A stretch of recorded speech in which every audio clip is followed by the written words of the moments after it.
Israel అసలు ఇలాంటి టైంలో ఇలాంటి కామెంట్ చేయడం అసలు ఇజ్రాయెల్కే మంచిది కాదు. ఇజ్రాయెల్కి చాలా తక్కువ మంది ఫ్రెండ్స్ ఉన్నారు ప్రపంచవ్యాప్తంగా. చాలా బ్యాక్లాష్ వస్తుంది. ఇలాంటి టైంలో అమెరికా లాంటి ఒకానొక ఫ్రెండ్ మాత్రమే ఇజ్రాయెల్కి ఉన్నప్పుడు ఇజ్రాయెల్ అమెరికా మీద ఇలాంటి కామెంట్ చేయడం సరికాదు. ఇది ఆయన చెప్పిన మాట. కాంప్రమైజ్ కోసం అడుగుతుంది. ప్రస్తుతానికి ఒక వారం రోజుల్లో చిన్న బ్రేక్ ఇచ్చాను. ఆ బ్రేక్ కూడా లేదో ఫ్యూనరల్ చేసుకుంటానంటే ఆ ఫ్యూనరల్ తర్వాత ఏది ఎప్పుడు ఎలా జరుగుతుంది అనేది ఇరాన్ బిహేవియర్ పట్ల, ఇరాన్ మా పట్ల ఎలా ఉంటుంది అనే పాయింట్ మీద ఉంటుందని చెప్పి మళ్ళీ ఇరాన్ని గిచ్చే ప్రయత్నం చేశారు ఈయన. ఇవాళ మనం మల్టిపుల్ టాపిక్స్ గురించి మనం మాట్లాడదాం. జియో పాలిటిక్స్కి సంబంధించి నెతన్యాహు గారు భారతదేశం గురించి చెప్పింది, కానీ ఇరాన్ ఇవాళ ఫ్యూనరల్ చేస్తుంది అయతుల్లా ఖొమైనీది. దానికి ఎవరెవరు వచ్చారో, దానికి అర్థాలు ఏంటి అని ట్రంప్ గారు ఒక వార్నింగ్ జారీ చేశారు. ఇది యుద్ధం మొదలైన తర్వాత, యుద్ధం ఆగిన తర్వాత జస్ట్ 1 వీక్ టైం ఉంది ఇరాన్ కంటే, తర్వాత మేము ఏదైనా చేస్తాం అనే మీనింగ్ వచ్చినట్టు మాట్లాడారు. దాని పర్యవసానాలు ఏంటి ప్రపంచవ్యాప్తంగా ఇంక్లూడింగ్ ఎకానమీ.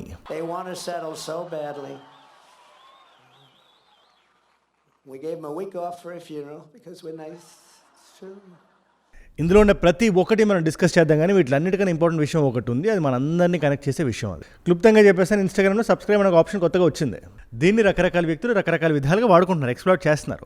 దాని మీద నేను వీడియోలో ఎటువంటి కామెంట్ చేయట్లేదు. కానీ బీబీసీకి సంబంధించిన ఒక రిపోర్టర్, ఆవిడ పేరు దివ్య ఆర్య, ఆవిడ ఈ కాంటెంట్కి సంబంధించి ఒక విజిల్ బ్లోవర్గా మారారు. నేను చెప్తాను, జాగ్రత్తగా వినండి మీరు. ఆవిడ కాంటెంట్ చూస్తున్నప్పుడు ఇదే subscribe kind of content ads వస్తుంటాయి కదా, ఇన్స్టాగ్రామ్ యాడ్స్ ఇస్తుంటుంది. అందులో చిన్న పిల్లలకి సంబంధించి ఎక్స్ప్లోటేటివ్ కాంటెంట్ని వాళ్ళు యాడ్స్ కింద వాడుతున్నారు. After I found paid ads on Instagram in India. ఇన్స్టాగ్రామ్కి రిపోర్ట్ చేస్తే ఇది మా కమ్యూనిటీ గైడ్లైన్స్ ఏమి ఎక్స్ప్లోర్ చేయట్లేదని చెప్పి దే లెట్ ఇట్ ఫ్లై. ఇది చాలా పెద్ద విషయం ఇది. అండ్ అల్గోరిథమ్స్ ఎలా పనిచేస్తే మనకు తెలుసు కదా. మనం చూసే రీల్స్ని డబుల్ డౌన్ చేసి డీపర్గా వెళ్ళి అదే కైండ్ ఆఫ్ కాంటెంట్ని మనకు యాడ్స్ రూపంలో మనకు చూపిస్తుంటుంది. ఈవిడ వెళ్ళి డైరెక్ట్గా మెటా ఈవెంట్ ఒకటి జరుగుతుంటే ఇండియా మెటా హెడ్ని అడిగారు ఆవిడ. He didn't have an answer. కానీ ఖచ్చితంగా ఇలాంటి లొసుకులు మెటాలో కానీ ఇన్స్టాగ్రామ్లో కానీ ఉన్నప్పుడు they have to be held accountable. మనకి సమాధానాలు మనకి రావాలి. ఈ వీడియోలు చూస్తున్న వాళ్ళు మీరు కూడా చాలా రకరకాల ఏజ్ గ్రూప్స్లో ఉండుంటారు. 18 సంవత్సరాల అబ్బాయి చూస్తుంటాడు, 30 సంవత్సరాల వ్యక్తి చూస్తుంటాడు, 40 సంవత్సరాల వ్యక్తి చూస్తుంటారు, పిల్లలు ఉండేవాళ్ళు కూడా చూస్తుంటారు. మీకు అర్థమవుతుంటుంది నేను చెప్తున్న దాంట్లో ఉండే గ్రావిటీ. ఎనీవేస్, దీనికి సంబంధించి చాలా పెద్ద ఇన్వెస్టిగేషన్ నడుస్తుంది. దీనికి సంబంధించి ఎటువంటి అప్డేట్ వచ్చినా కూడా నేను ఫుల్ వీడియో ఒకటి చేస్తాను నేను. బట్ ఇది మీకు తెలియాలి, ఇవాళ ఇది ఒకటి జరుగుతుంది అని నేను చెప్దాం అనుకున్నా. టాపిక్లోకి మనం వెళ్ళిపోతే, ఇవాళ నెతన్యాహు గారు ఫాక్స్ న్యూస్లో కూర్చొని, అది చాలా పెద్ద న్యూస్ ఏజెన్సీ అమెరికాకి సంబంధించి, ఆయన భారతదేశానికి సంబంధించి ఒక కామెంట్ చేశారు. దీనివల్ల మనకు బెనిఫిట్ ఉంది, ఒక చాలా పెద్ద డిసడ్వాంటేజ్ కూడా ఉంది. ఈ రెండు మనం డిస్కస్ చేయాలి. దీని అన్నిటికీ మూలాలు ఎక్కడ మొదలయ్యాయంటే, జేడీ వ్యాన్స్ గారు ఆయన ఒక ప్రెస్ ఇంటరాక్షన్లో ఒకనొక రిపోర్టర్ ఆయన అడిగితే, సార్ ఇజ్రాయెల్కి సంబంధించి మీ టేక్ ఏంటి, మీ ఉద్దేశం ఏంటి? ఎందుకంటే ఇజ్రాయెల్ కంటిన్యూస్గా బ్లేమ్ చేస్తుంది అమెరికాని. ఇరాన్కి సంబంధించి, ఇరాన్కి అమెరికాకి జరుగుతున్న యుద్ధం ఉంది కదా, దాని సీజ్ఫైర్కి సంబంధించి ఇజ్రాయెల్ ఇస్ బ్లేమింగ్. మీరు ఏమంటారంటే నాకు చాలా హెడ్ స్ట్రాంగ్ సమాధానం ఒకటి చెప్పాడు ఆయన. ఇజ్రాయెల్ అసలు ఇలాంటి టైంలో ఇలాంటి కామెంట్ చేయడం అసలు ఇజ్రాయెల్కే మంచిది కాదు. ఇజ్రాయెల్కి చాలా తక్కువ మంది ఫ్రెండ్స్ ఉన్నారు ప్రపంచవ్యాప్తంగా. చాలా బ్యాక్లాష్ వస్తుంది. ఇలాంటి టైంలో అమెరికా లాంటి ఒకానొక ఫ్రెండ్ మాత్రమే ఇజ్రాయెల్కి ఉన్నప్పుడు ఇజ్రాయెల్ అమెరికా మీద ఇలాంటి కామెంట్ చేయడం సరికాదు. ఇది ఆయన చెప్పిన మాట. If I was in the cabinet of the Israeli government, I might not be attacking the only powerful ally that I have anywhere left in the entire world. ఇదే పాయింట్ని నెతన్యాహు గారి దగ్గరికి వచ్చి ఫాక్స్ న్యూస్ వాళ్ళు అడిగారు. JD Vance గారు ఇలా అంటున్నారు, దీనికి మీరు ఏమంటారు అని. అక్కడ భారతదేశాన్ని ప్రస్తావిస్తూ నెతన్యాహు గారు కామ్గా కూర్చొని, వాళ్ళు మాకు అమెరికా చాలా మంచి ఫ్రెండే, కానీ వాళ్ళు అపోహపడుతున్నారు, అమెరికా ఒక్కటే ఫ్రెండ్ అని చెప్పుకొని, మాకు వేరే ఫ్రెండ్స్ కూడా ఉన్నారు, అందులో చాలా చిన్న దేశం ఉంది భారతదేశం అని చెప్పి ఆయన అన్నారు. ఇక్కడ ఆయన చిన్న దేశం అన్నారంటే అది ఐరానికల్గా అన్నారు ఆయన. మన పాపులేషన్ 1.4 బిలియన్ పీపుల్ ఉంది, చాలా పెద్ద దేశం అది. అలాంటి దేశం కూడా మాకు ఫ్రెండ్ ఉంది. ఇది ఒకసారి నేను చెప్పడం కాదు, మీరు వినండి, straight from the horses mouth. First of all, I respect J.D. Vance. We have a very good relationship, but doesn't mean that I agree with everything that he says. And I have to point out this. Donald Trump is the greatest friend we ever had in the White House. And I stand by that completely. Secondly, we have some other friends, like a small country called India.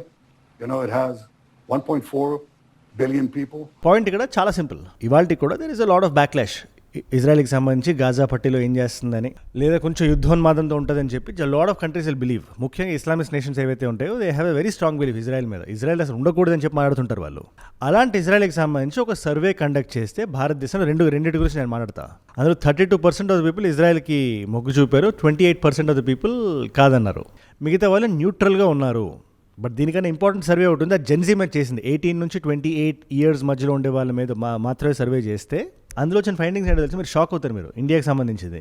దానికన్నా ముందు ఒక చిన్న మాట, కొత్త వాళ్ళు ఎవరు చూస్తున్న వీడియోని, ఇలాంటి కాంప్లెక్స్ టాపిక్స్ని సింప్లిఫై చేసి ఒక 10-15 నిమిషాలు వీడియోలా చేసి ఒక నాలెడ్జ్ పిల్ల రోజు మీ ముందు పెట్టే పూచి నాది. అది మీరు మిస్ అవ్వకుండా మీ దాకా రావాలి వీడియో. నేను వీడియో పెడతా, రోజు వస్తుంది. అది మీ దాకా, మీ మొబైల్ ఫోన్ దాకా రావాలంటే మీరు ఒకటే పని చేయాలి, కింద కనబడే సబ్స్క్రైబ్ బటన్ నొక్కి పెట్టేసుకోండి. డన్.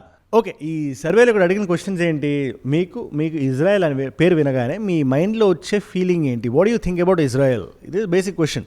ఇది రకరకాల డెమోగ్రఫిక్స్లో రకరకాల సిటీస్లో అడిగితే చాలా పెద్ద సర్వే అయితే టెక్నాలజికల్లీ అడ్వాన్స్డ్గా ఉంది ఇజ్రాయెల్, చాలా స్ట్రాంగ్గా ఉందని చెప్పి 52% మంది నమ్మారు.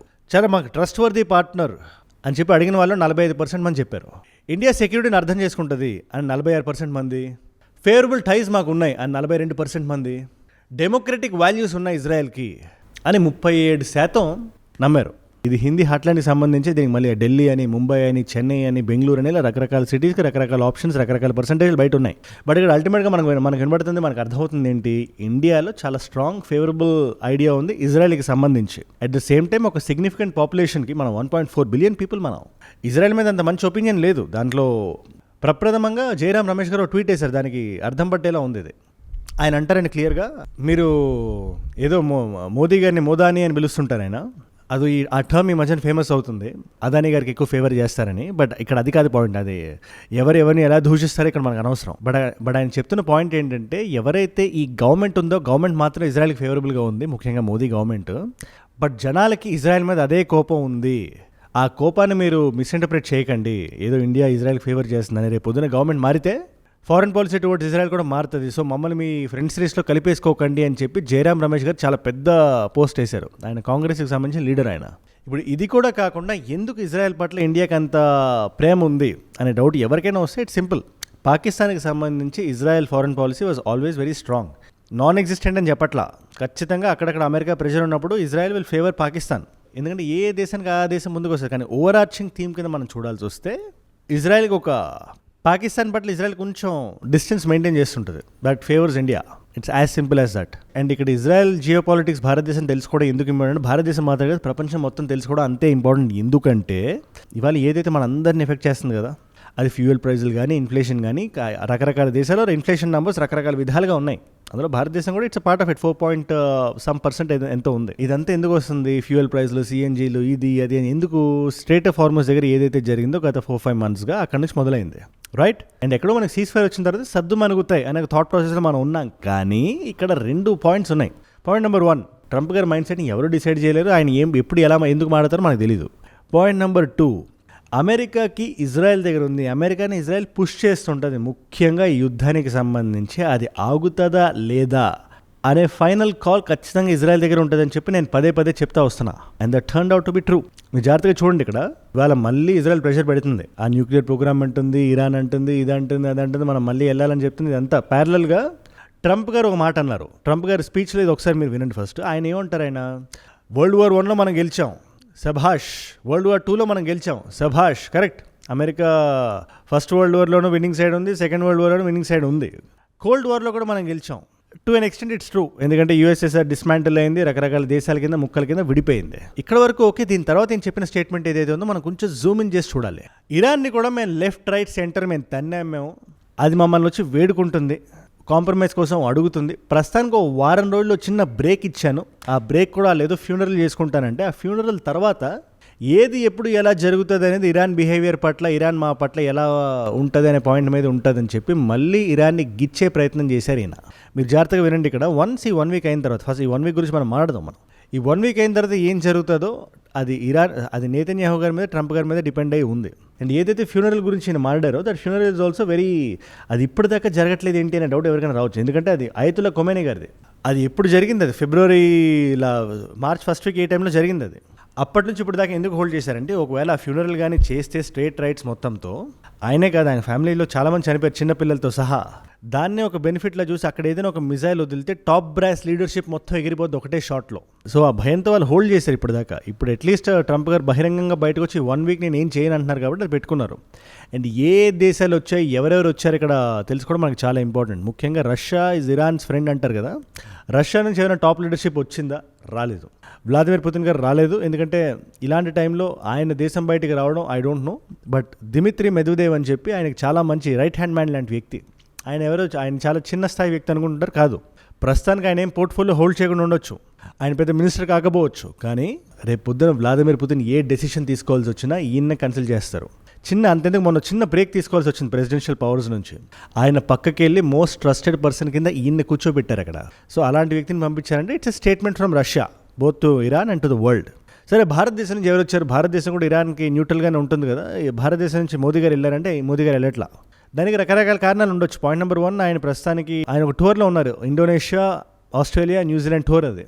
బట్ అది ఫోర్ ఫ్రంట్లో పెట్టుకుని మనం చూసినా కూడా ఈ టైంలో మోదీ గారు ఇండియా వదిలి ఇరాన్ వెళ్ళి ఆ ఫ్యూనరల్లో పార్టిసిపేట్ చేస్తే అమెరికా నుంచి వచ్చే బ్యాక్లాష్ కానీ ఇజ్రాయెల్ నుంచి వచ్చే బ్యాక్లాష్ కానీ మామూలుగా ఉండదు. సో డిప్లొమాటిక్ డెసిషన్ తీసుకున్నారని చెప్పొచ్చు మనం. కానీ బీహార్ నుంచి లెఫ్టినెంట్ గవర్నర్ కానీ పర్సనల్ కెపాసిటీలో మెహబూబా ముఫ్తీ గారు అని చెప్పి కాశ్మీర్కి సంబంధించిన లీడర్ ఆవిడ, షియా లీడర్. అండ్ ఇరాన్ కాశ్మీర్ షియా టైస్ గురించి మనకు తెలుసు కదా. ప్రపంచవ్యాప్తంగా షియా లీడర్స్ అందరూ they sympathise with Ayatollah Khomeini గారు. అంతెందుకు సౌదీ అరేబియా అనేది మనకి అమెరికాకి బేస్లు ఇచ్చింది. యుద్ధం జరుగుతున్నప్పుడు సౌదీ అరేబియా నుంచి మిజైల్స్ వెళ్ళినాయి. అలాంటి సౌదీ అరేబియా కూడా వచ్చి it's participating in the funeral. Pakistan నుంచి వంకాయ్ మునీర్ కానీ షేబాజ్ షరీఫ్ కానీ ఇద్దరు వెళ్ళారు. వాళ్ళ ప్రార్థనలు వాళ్ళు చేశారు అక్కడ. ఎందుకంటే రేపు పొద్దున్న ఈ యుద్ధం కానీ కంటిన్యూ అయితే మోస్ట్ ఎఫెక్టెడ్ కంట్రీస్ కొన్ని ఉంటాయి కదా, అందులో పాకిస్తాన్ ఉంది. ఎందుకంటే 11.2% ఇప్పుడే ఉందంటే జస్ట్ ఇమాజిన్ ఇంకొక యుద్ధం జరిగితే కటోరాలు పట్టుకొని మొత్తం ప్రపంచం అంతా తిరగాలి పాకిస్తాన్. సో ఆ భయాందోళనలతో వాళ్ళు కూడా వచ్చారు, వాళ్ళ ప్రేయర్స్ వాళ్ళు అందించారు. నౌ జియో పొలిటికల్గా మనం గుర్తుపెట్టుకోవాల్సిన విషయాలు ఇక్కడ రెండు. మీకు లాస్ట్ ఇయర్ 2025 జూన్లో ఏం జరిగిందో మనం చూస్తే ఒక 12 డే యుద్ధం లాంటిది ఒకటి జరిగింది. ఇష్ఫహాన్ కానీ, కామ్ కానీ, నతాన్స్ కానీ 3 లొకేషన్స్ని ఇజ్రాయెల్ వెళ్ళి కొట్టింది. అలాగా ఒక ఇండిపెండెంట్ యుద్ధం జరిగే అవకాశం ఉంది, అమెరికాని పక్కన పెట్టి ఇజ్రాయెలే చేస్తుంది అని చెప్పి చాలామంది జియో పొలిటికల్ అనలిస్టులు చెప్తున్నారు. And point number 2, Iran is playing the narrative game. ఇరాన్కి అర్థమైంది మ్యాటర్ ఇక్కడ. ఒక ఇజ్రాయెల్ మీద ప్రపంచవ్యాప్తంగా ఎటువంటి బ్యాక్లాష్ అయితే ఉందో Iran gets it. And Iran is playing to the galleries. మీకు సింపుల్ ఎగ్జాంపుల్ చెప్తా. అయతుల్లా ఖొమైనీ గారితో పాటు ఆయన ఫ్యామిలీ మెంబర్స్ చాలామంది చనిపోయారు అన్నాను కదా, అందులో ఒక చిన్న గ్రాండ్ డాటర్ కూడా ఉంది, చాలా చిన్న పాప. ఆ పాపకి సంబంధించిన ఫ్యూనరల్ కూడా ఇదే టైంలో జరుగుతుంది. అండ్ ఆ ఇమేజెస్ని వరల్డ్ ఓవర్ సర్క్యులేట్ చేస్తుంది Iran. It's a message, it's a communication. So ఇక్కడ ఏది ఏ విధంగా ఎటు వెళ్తుందో ఈ 1 వీక్ జరిగిన తర్వాత మనం చెప్పగలుగుతాం. అఫ్ కోర్స్ దానికి సంబంధించి ఎటువంటి అప్డేట్ వచ్చినా కూడా నా సైడ్ నుంచి మీకు వచ్చేస్తుంది వీడియో. ఇవాళ కొంచెం వెరైటీ మల్టిపుల్ చాయిస్ క్వశ్చన్ అడిగితే ఇప్పుడు దాకా జియో పాలిటిక్స్ వచ్చి మారడం కాబట్టి ఎర్త్స్ అట్మాస్ఫియర్లో లార్జెస్ట్ పర్సంటేజ్ ఉండే గ్యాస్ ఏది? కెమిస్ట్రీ క్వశ్చన్ 10th క్లాస్ పిల్లలు ఈజీగా చెప్పేస్తారు, బట్ ట్రై టు ఆన్సర్. కింద కామెంట్స్లో మీరు రాయండి, మర్చిపోద్దు. Option A oxygen, option B nitrogen, option C is argon, option D is carbon dioxide. మీకు సమాధానం తెలిస్తే కింద రండి, తెలుసుకుందాం అనుకుంటే ఇన్స్టాగ్రామ్కి వచ్చేసేయండి. అజయ్ ఫ్రమ్ ఏజూడ్ అని ఉంటుంది. అజయ్ ఫ్రమ్ అనుకుంటే it's verified profile, tick mark ఉంటుంది, 1+ మిలియన్ ఫాలోవర్స్ ఉంటారు. మీరు టక్కన వచ్చేయచ్చు. అక్కడ ఇలాంటి వీడియోస్ని రీల్స్లో చూడొచ్చు. నా లైఫ్లో నా చుట్టూ ఏమైనా జరుగుతున్నా, నాకేదైనా వీడియో ఐడియా టాపిక్ మీరు ఇద్దాం అనుకున్నా కూడా ఇట్స్ అ గ్రేట్ ప్లేస్. డెఫినెట్గా వచ్చేసేయండి, ఫాలో కొట్టి పెట్టేసుకోండి. అండ్ ఏజూడ్ గ్లోబల్ అని మీ నాన్ తెలుగు ఫ్రెండ్స్కి నాకంటే వీడియోస్ మీరు షేర్ చేద్దామని కూడా దీన్ని కూడా సబ్స్క్రైబ్ చేసి పెట్టేసుకోండి. అండ్ మీరు ఇక్కడ దాకా ఈ వీడియోలో వచ్చారంటే నా వీడియోస్ మిమ్మల్ని ఆకట్టుకుంటున్నాయి, ఒక వాల్యూ పొందుతున్నారు. Thank you so much for that. మీరు ఇస్తున్న ఈ వాచ్ టైం, రిటెన్షన్ ఉంది కదా, ప్రాణం పెట్టి నన్ను పనిచేయడానికి, రోజు నిర్భయంగా నిర్మోహమాటంగా మాట్లాడడానికి నన్ను ప్రేరేపిస్తుంది, ప్రోత్సహిస్తుంది. దానికి మీరే నా ప్రేరణ, యో మై ఇన్స్పిరేషన్. ఇన్ఫాక్ట్ మీరు ఇలా డైలీ చూడడం వల్ల ఎంతమంది కొత్త వాళ్ళకి రీచ్ అవుతుంది అనుకుంటున్నారు? అలాంటి కొత్త వాళ్ళు కానీ మీరు కానీ ఉంటే, నేను వీడియో పెట్టగానే మీ దగ్గర రావాలంటే మీరు ఏం చేయాలి? కింద కనబడే సబ్స్క్రైబ్ బటన్ నొక్కి పెట్టేసుకోండి. డన్. మీకోసం 2 వీడియోస్ పెడతాను ఇక్కడ. పాకిస్తాన్ ఆక్యుపైడ్ కాశ్మీర్ భారతదేశం హెల్ప్ అడుగుతుంది. And this the right time to reclaim the land back అని చెప్పి చాలా మంది మాట్లాడుతున్నారు. అసలు ఏంటి ఆ టాపిక్ అంతా, ఏం నడుస్తుంది పిఓకేలో అంటే ఆ వీడియో ఇక్కడ ఉంది. లేదు సియా గోయల్కి సంబంధించి మేము తెలుసుకుంటాం ఏదైనా అంటే ఆ వీడియో ఇక్కడ ఉంది. మీకు ఏ వీడియో ఇంట్రెస్ట్ ఉంటే ఆ వీడియోని చూడండి. నేను మళ్ళీ మిమ్మల్ని రేపు ఇంకో వీడియోతో కలుస్తా. మనందరం కలిసి పెరగాలి, కలిసి ఎదగాలి. Let us all grow together. Let us all rise together. Rise above ignorance, rise above arrogance, rise above hate. ఏజూడ్ అంటే మనం. జై హింద్, జై భారత్, జై ఆంజనేయ. ఓం నమః శివాయ.